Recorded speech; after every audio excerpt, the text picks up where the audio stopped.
Selamat malam Bapak Ibu yang dikasihi Tuhan. Kita akan masuki persekutuan doa kita malam hari ini. Mari kita tenangkan, teduhkan hati kita untuk memasuki persekutuan doa.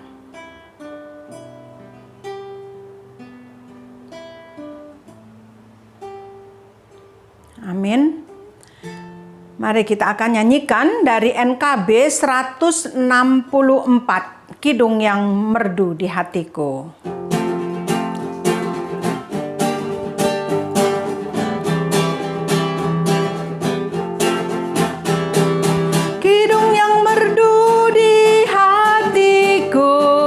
Yesus membisikkannya, jangan takut, ku bersamamu dalam kancah dunia. Yesus, nama Yesus indah dan merdu, memberikan kidung yang mengisi hidupku, riang atas limpah rahmatnya, dalam kasihnya yang teduh, sambil terus memandang wajahnya, ku nyanyikan kidungku. Yesus, nama Yesus indah dan merdu, memberikan kidung yang mengisi hidupku. Mari kita berdoa. Bapa dalam surga, kami bersyukur dan terima kasih. Engkau selalu dekat bersama kami. Dan sekarang kami mau mulai persekutuan doa kami. Kiranya Engkau tetap hadir bersama kami. Dalam nama Tuhan Yesus kami berdoa. Amin. Kita akan nyanyikan NKB 137. Adakah berat beban hidupmu?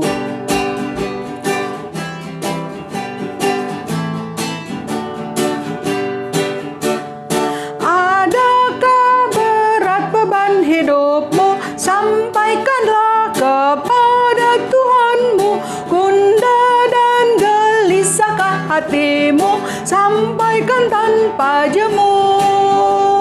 Sampaikanlah kepada Tuhanmu, Dia teman yang benar.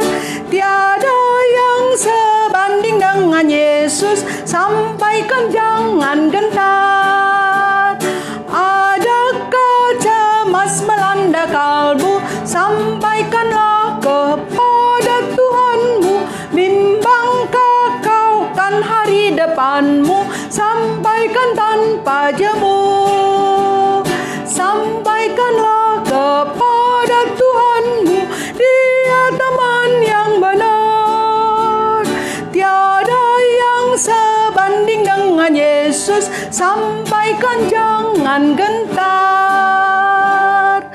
Mari Bapak Ibu kita sampaikan kepada Tuhan, supaya kita tidak menjadi gentar menghadapi hidup ini. Sebelum mendengar firman Tuhan, mari kita akan nyanyikan satu pujian NKB 163, Tak Mudah Jalanku.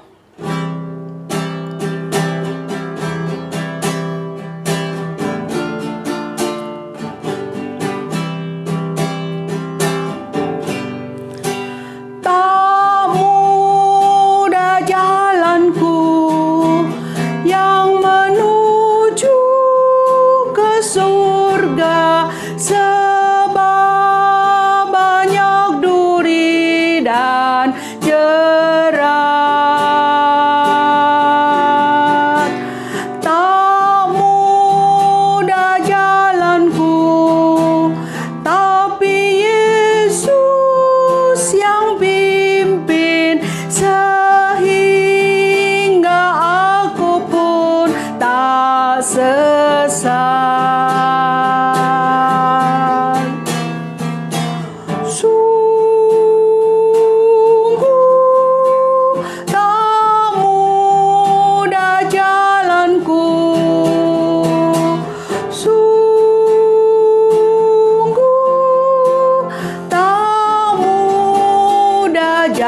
jalanku. Tetapi Yesus Tuhan berkatmu berjalan meringankan beban dunia. Sambil berdoa setengah suara. Sungguh tak mudah jalanku, sungguh tak mudah jalanku, tetapi Yesus Tuhan dekatku berjalan meringankan beban dunia.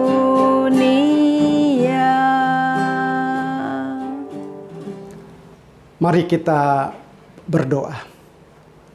Bapa Surgawi, Bapa yang kami sembah dalam Tuhan kami Yesus Kristus, kami bersyukur kami memasuki hari yang baru, di tahun yang baru, tahun 2021, dengan persekutuan doa Kamis malam secara online. Kami bersyukur untuk penyertaan-Mu sepanjang hari-hari kami.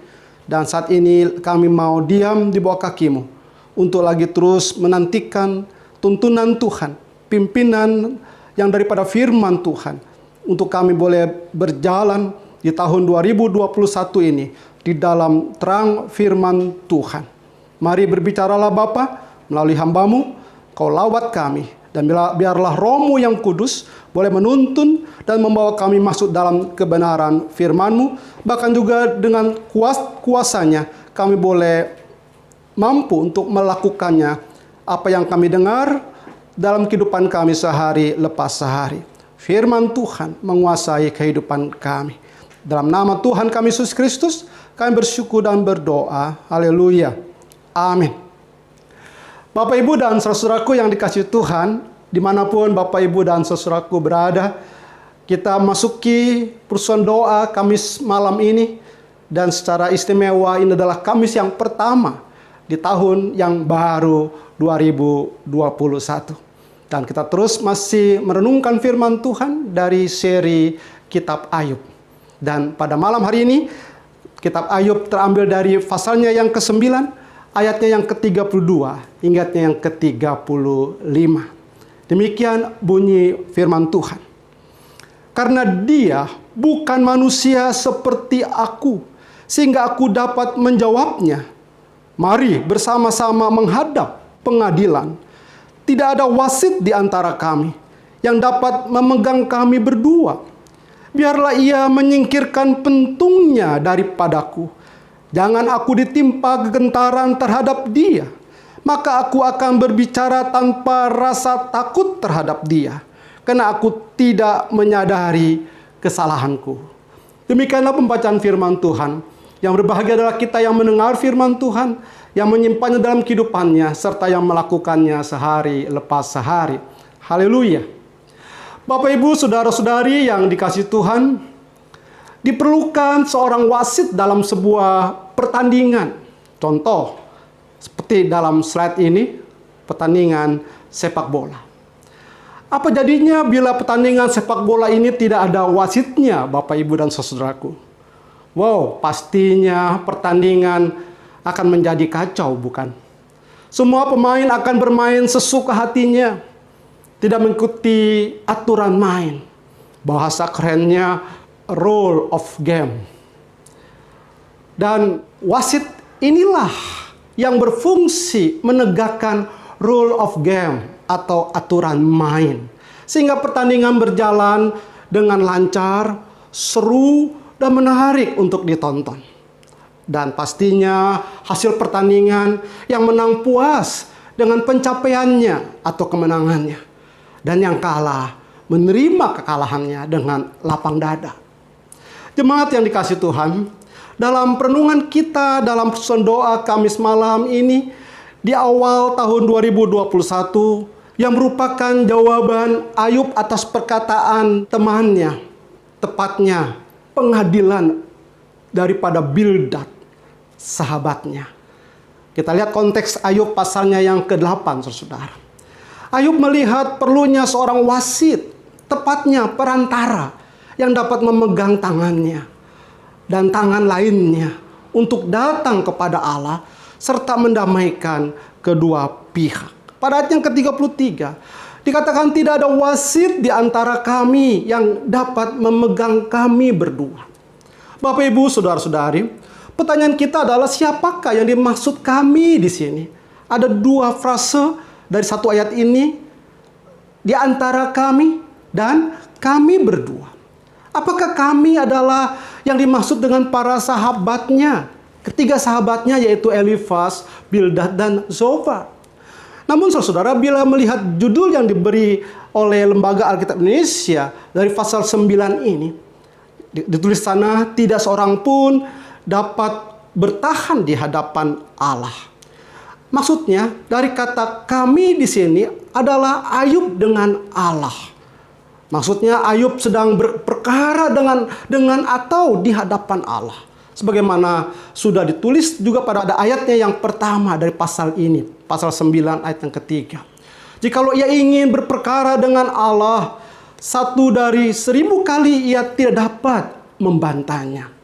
Perhatikan juga pada ayat yang ke-32 yang menjadi nats kita malam ini. Dikatakan karena dia bukan manusia seperti aku sehingga aku dapat menjawabnya. Dan penekanannya adalah mari bersama-sama menghadap pengadilan.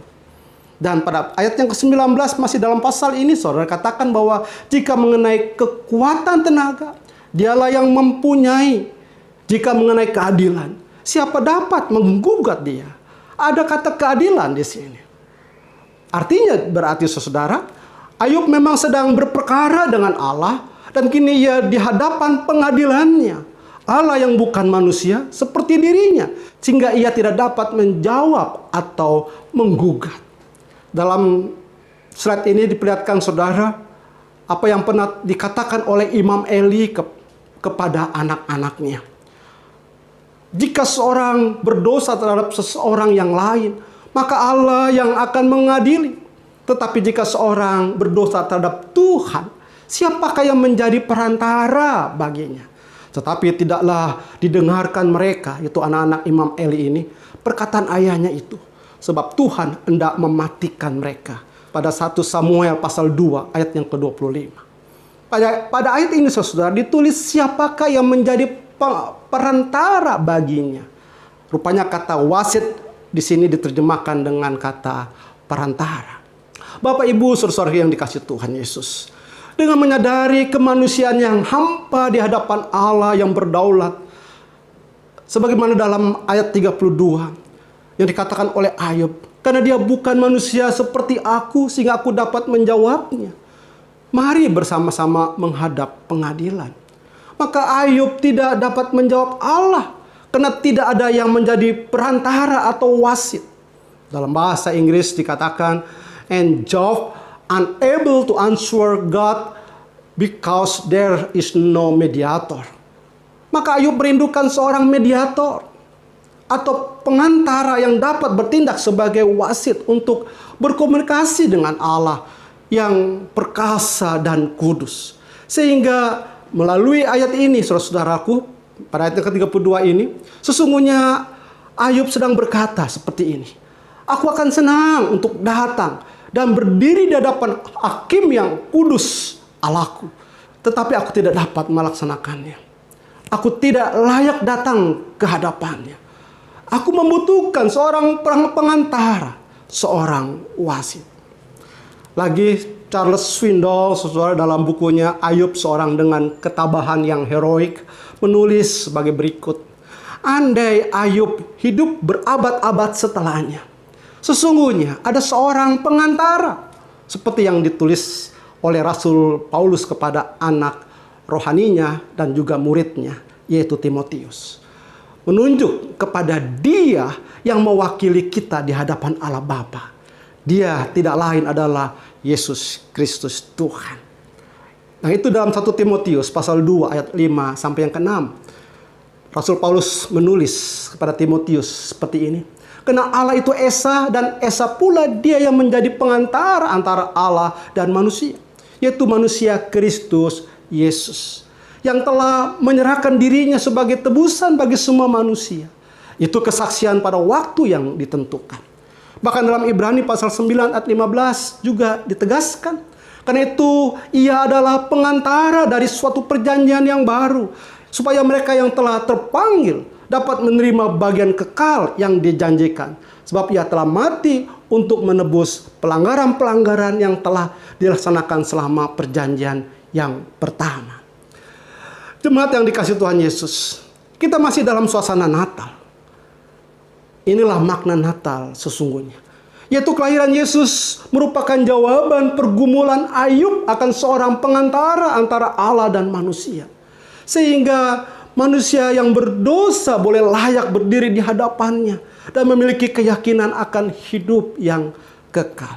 Bapak, Ibu, dan saudara-saudari, perhatikan, dalam hal yang berhubungan dengan kehidupan kekal, tidak ada banyak pengantara, hanya ada satu, yaitu Kristus Yesus. Tuhan Yesus selama pelayanannya di bumi, ia berbicara mengenai dirinya sebagai jalan dan kebenaran dan hidup. Tidak ada seorang pun yang datang kepada Bapa kalau tidak melalui aku. Ambil dalam Yohanes 14 ayat 6, dan mungkin kita menghafalnya. Dan inilah Bapak, Ibu, dan saudaraku, berita Injil. Dan ini adalah dasar kekristenan. Sekarang kepada Ayub kita bisa berkata, "Oh Ayub, ada seorang pengantara. Engkau hanya belum bertemu dengan dia.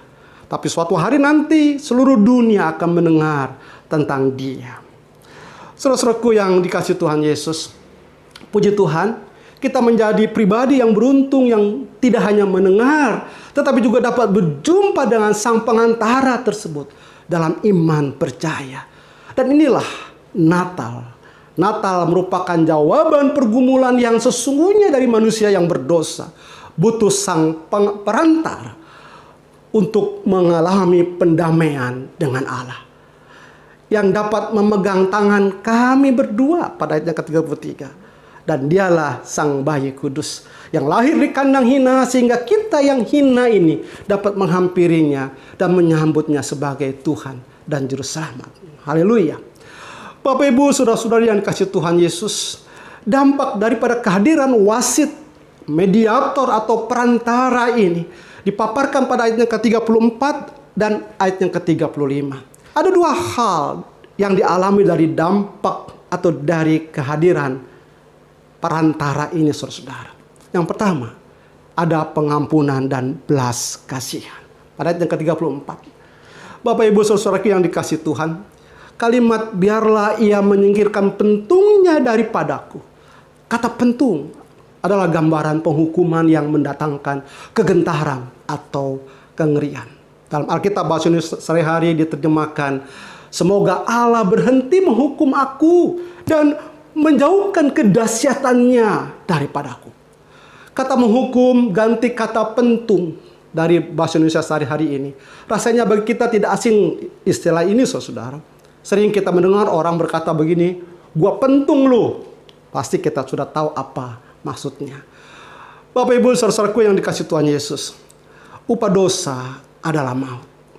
Penghukuman yang mengerikan. Sehingga seperti yang dikatakan, "Janganlah aku ditimpa kegentaran." Dan dalam bahasa Inggrisnya diterjemahkan dengan kata teror. Kengerian akibat dosa mendatangkan teror yang sesungguhnya, saudara. Lebih daripada teror yang dibuat oleh teroris atau virus corona pada masa kita di tengah-tengah pandemi ini. Para teroris ataupun virus ini hanya membunuh jasmani kita. Tetapi akibat dosa lebih mengerikan. Kita bukan saja mati, tapi juga mati rohani. Terputus dari Allah sang sumber hidup itu. Hanya seringkali kita mengabaikan akibat dosa ini. Namun karena kehadiran sang mediator, bayi kudus, maka pentung dan teror ini telah disingkirkan. God will take away his wrath and terrors. Allah sendiri yang menyingkirkan melalui pengorbanannya di atas kayu salib di bukit Kalvari. Nabi Yesaya menegaskan pada Yesaya pasal 1 ayat 18, marilah, baiklah kita berperkara firman Tuhan. Sekalipun dosamu merah seperti kirmisi, akan menjadi putih seperti salju. Sekalipun berwarna merah seperti kain kesumba, akan menjadi putih seperti bulu domba. Kepada Ayub lagi, kita berkata, tidak ada jawaban yang memuaskan bagimu Ayub, kecuali inkarnasi Allah dalam diri Yesus Kristus. Namun pergumulanmu Ayub, engkau begitu kuat memandang ke masa depan, hingga sampai ke Bethlehem. Hal yang kedua, saudara, dampak daripada kehadiran sang pengantara ini adalah ada persekutuan yang erat. Bapak Ibu, saudara-saudari yang dikasihi Tuhan Yesus, pada ayat yang ke-35, Ayub berkata, maka aku akan berbicara tanpa rasa takut terhadap dia, karena aku tidak menyadari kesalahanku. Lagi dalam terjemahan Alkitab Bahasa Indonesia sehari-hari dikatakan sebagai berikut, aku tidak takut kepadanya dan akan berbicara kini, sebab aku mengenal hatiku sendiri. Lebih nyata ya dari terjemahan Bahasa Indonesia sehari-hari ini. Bapak Ibu saudaraku yang kasih Tuhan, seperti seorang anak yang takut bertemu dengan orang tuanya karena ada kesalahan yang telah dibuatnya. Demikian juga seringkali kita menjadi takut datang kepada Allah karena ada dosa yang harus kita bereskan dalam hidup kita. Bila tidak, itu sebabnya mengapa sulit mengajak orang datang beribadah atau tidak lagi mau beribadah, berdoa, apalagi mau melayani. Sebab sungguhnya ada rasa takut dalam hatinya. Ada dosa yang belum diselesaikan untuk dia boleh datang menghampiri Allah.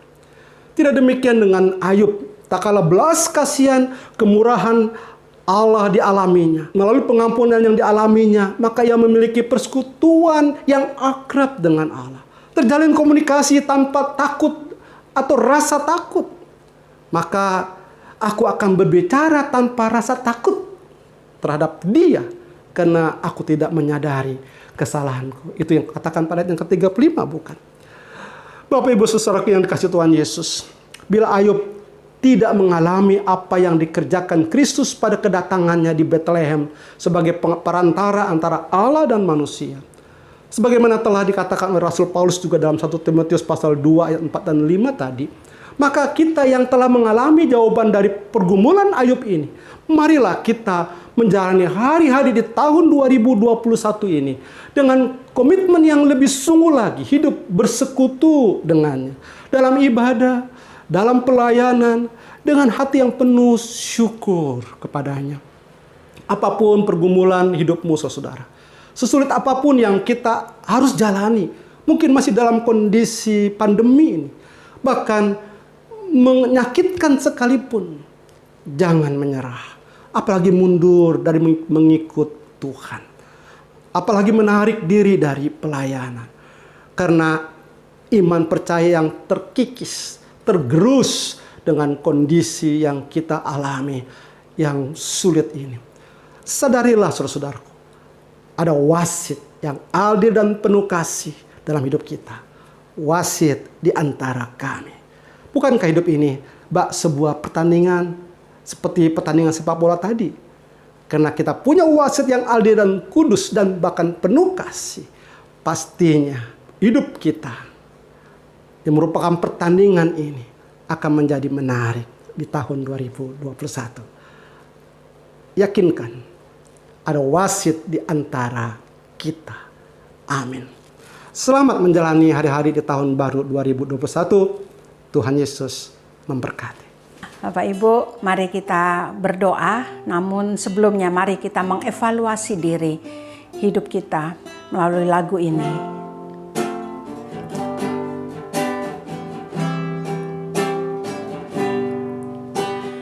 Yesus bertanya kepada kita, adakah iman di bumi ini? Jika dia datang kedua kalinya untuk menghakimi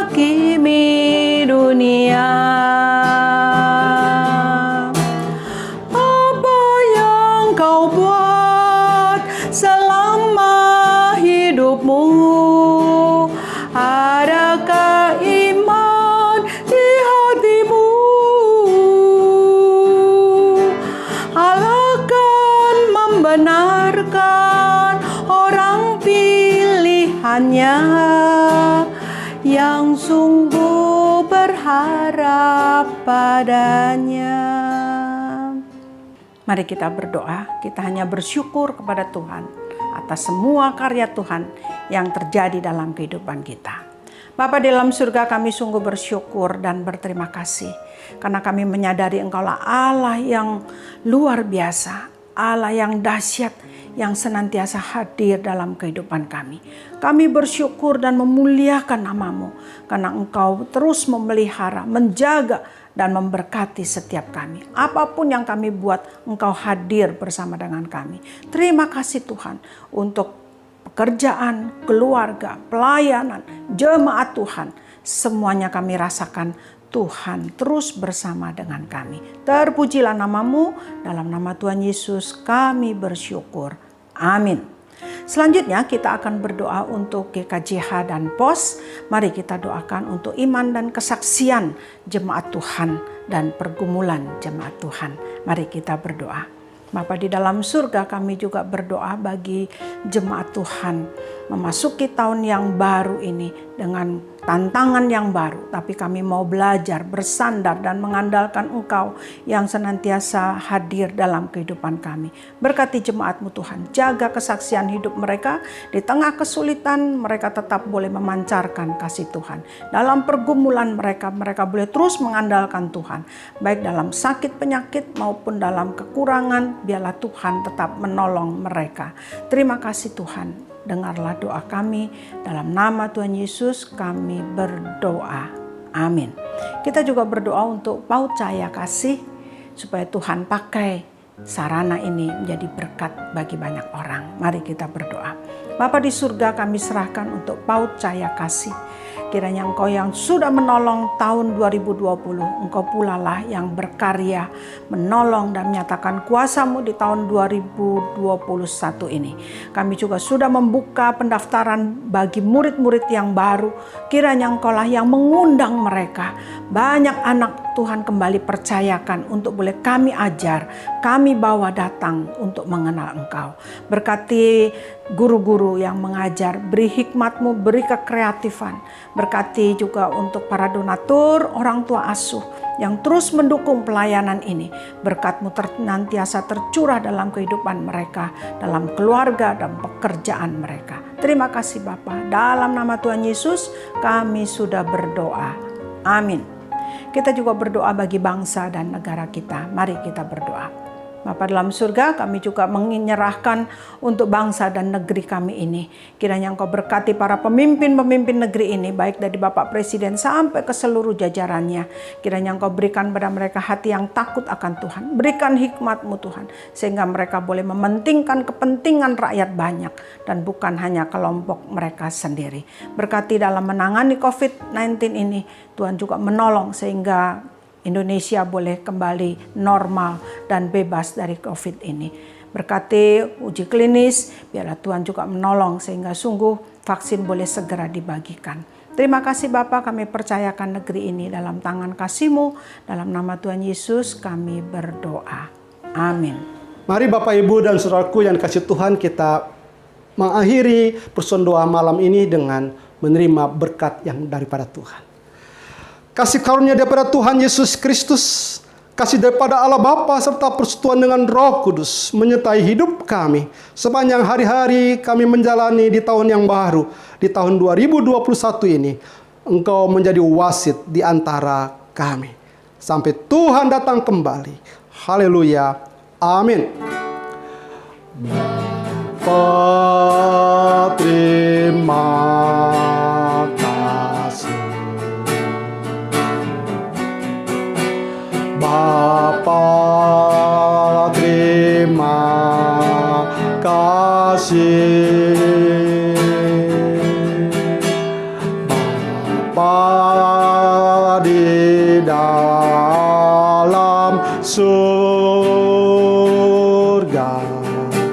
Puji, terima kasih.